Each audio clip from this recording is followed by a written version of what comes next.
दुर्वासासुरवनिताप्तदिव्यमाल्यं शक्राय स्वममुताय तत्र भूयः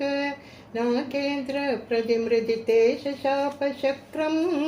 काक्षान्ते स्वतितरदेवतां सजानां शापेन प्रतिजरतेन जितेन्द्रे देवस्येवसुरसुजेतुषि प्रभेषु सर्वात्या कमलजमेत्य सर्वदेवाः निर्वाणप्रभवसमं भवन्दमापुः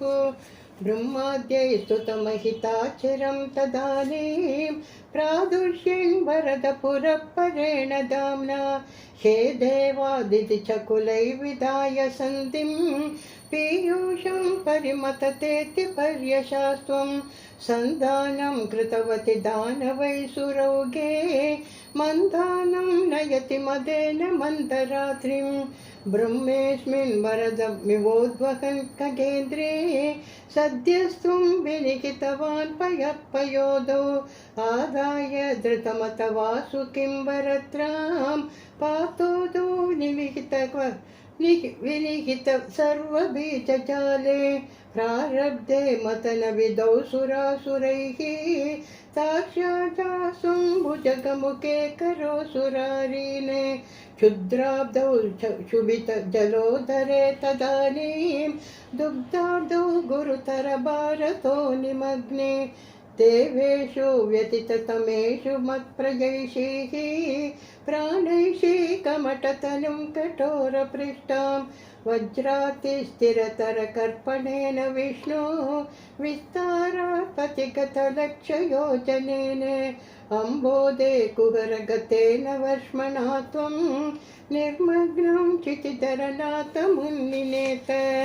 उन्मग्ने झटिति तदा तराधरेन्द्रे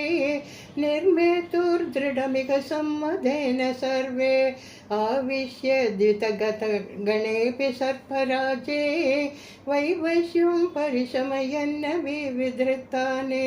उद्धाम प्रमणजवो न मद्गिरीन्द्रन्यस्तैकचिरतरहस्तपङ्कजं त्वाम् अभ्रान्ते विधिगिरिशादय प्रबोधात् उभ्रान्तानुनुवुरुपात पुष्पवर्षाः दैत्योगे भुजगमुखानिलेन तप्ते तेनैव त्रिशतकुलेऽपि किञ्चिदाते कारुण्यातिव कलदेववारिवाहाः प्रावर्षन्नमरणगणान् दैत्यसङ्गाने उद्भ्राम्यद्बहुनिमित्तिमित्तं चक्रचाले तत्राब्धौ चिरमतितेऽपि निर्विकारे एकस्त्वं करयुगकृष्टसर्पराजः सम्भ्राजन् भवनपुरेश पाहि रोगात् सर्वत्र गोविन्दनाम संकीर्तनं गोविन्द गोविन्द।